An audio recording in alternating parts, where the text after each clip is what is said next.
ಅವನ್ ಸುತ್ತಾನೆ ಎಲ್ಲ ಸುತ್ಕೊಬಿಟ್ಟವ್ರೆ.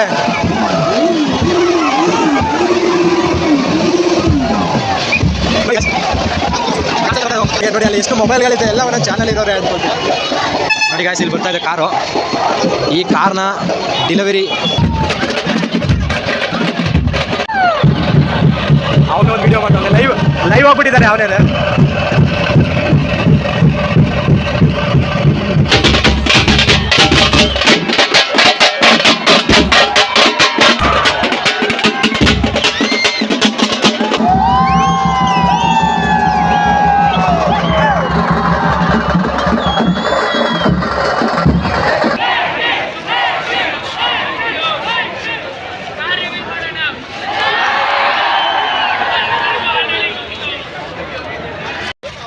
ಮೀಡಿಯಾದಲ್ಲಿ ಬರ್ದೇ ಹೋದ್ರು ಸೋಷಿಯಲ್ ಮೀಡಿಯಾದಿಂದ ಯಾವ ಥರ ಪ್ರಚಾರ ಗಿಟ್ಟಿಸ್ಕೋಬೋದು ಅಂತ ಇದರಿಂದ ತಿಳ್ಕೊಬೋದು.